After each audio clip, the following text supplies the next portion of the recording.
Okay, another favorite in wedding music is the calypso pattern, or soca, as they call it now. All right, so the easiest way I can explain this, I'm going to do a very simple variation. Okay, so here it is. Your bass drum is on quarter notes. Okay, right. Then you will play eighth notes on your hi-hat, but on the upbeats, you're going to slur your hi-hat, so this is what it would sound like.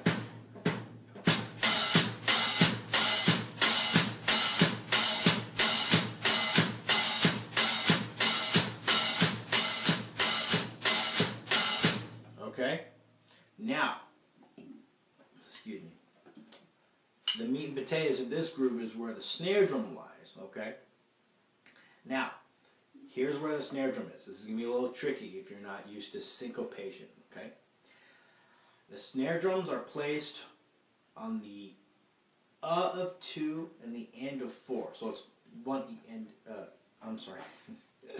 I'm sorry, I'm thinking of a different groove. I'm sorry, okay. It's on the of 1, the end of 2, the of 3, and the end of 4. Okay, so 1 E end of 2 E end of 3 E end of 4 E end of 1 E end of 2 E end of 3 E end of 4 E end. So here's what you get when you put it all together. 1, 2, 3, 4.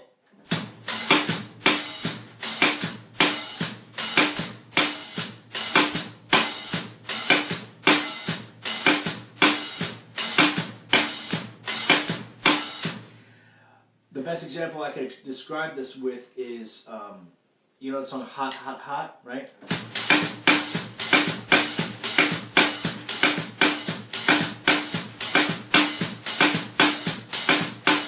If you haven't heard that song, go listen to it. That's where the calypso comes from.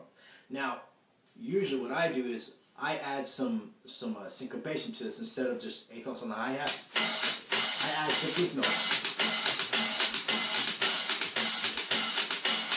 So I add a 16th note ostinato to it. So if I were to slow it down, this is what it would sound like.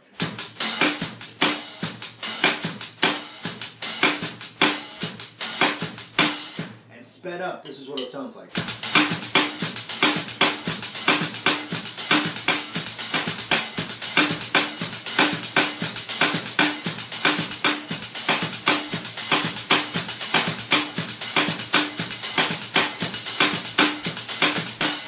Okay?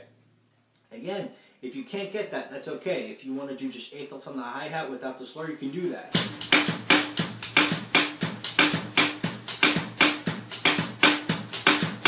You know, if you're a meat and potatoes drummer, great, that's okay. You don't have to be a master at all these grooves or styles. However, it does help.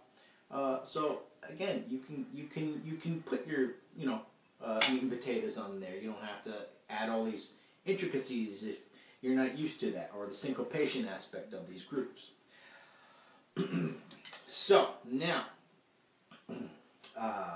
if you have a hard time getting that upbeat,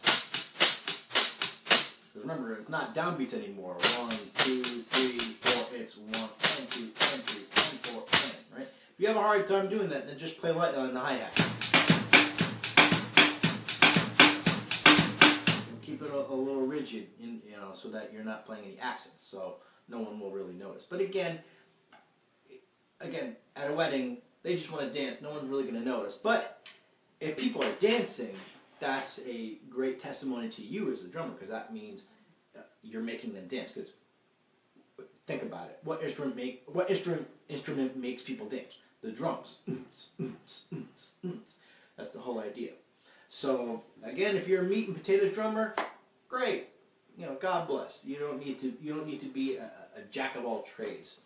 But to have, in order to play a wedding, to have at least a very simple, basic, bare bones knowledge of styles is pretty good. All right. So that's it with the calypso. Talk to you next time.